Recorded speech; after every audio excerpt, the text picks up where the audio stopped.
আচ্ছা, আমাকে তুমি একটু বলো যে কোন সমস্যার কারণে তুমি পড়াশোনায় মনোযোগ দিতে পারতেছো না।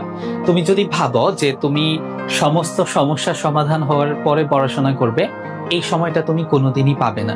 দুনিয়াতে আসলে সমস্যা মুক্ত একটা মানুষও নাই। দুনিয়াতে প্রত্যেকটা মানুষের কোনো না কোনো সমস্যা রয়েছে।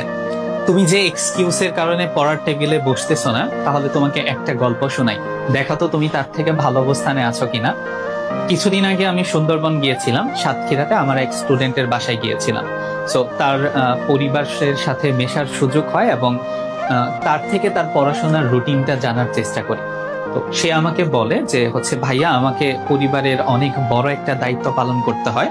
তাদের মাছের ঘের আছে, সে ওইখানে যে মাছ ধরার জন্য আটল পাতে, আবার ওখান থেকে আটল উঠায় নেয়।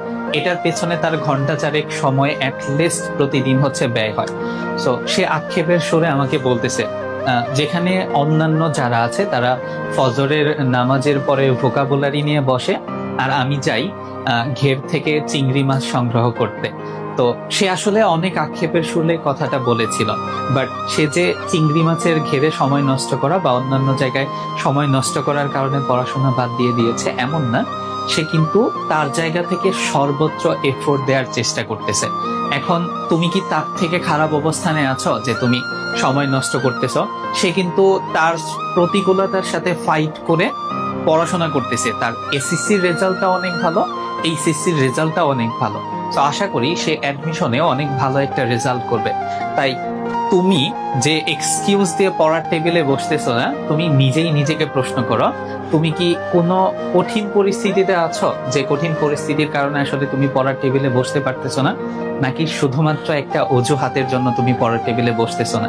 না, কালকে থেকে শুরু করব। ঠিক আছে, আজকেও নষ্ট করেছি সময়, তাহলে আর একদিন পর থেকে শুরু করব।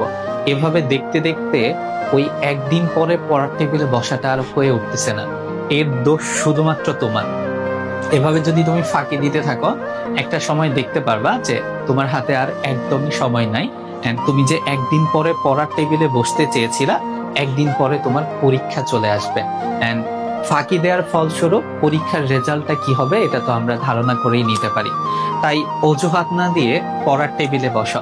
তুমি আসলে এমন কোনো প্রতিকূল পরিস্থিতিতে নাই যেখান থেকে তুমি আসলে পড়ার টেবিলে বসতে পারবা না। ধরে নিলাম তুমি একটা প্রতিকূল পরিস্থিতিতে আছো, ওইটার সাথে ফাইট করে তোমাকে পড়ার টেবিলে বসতে হবে যদি তুমি জিততে চাও।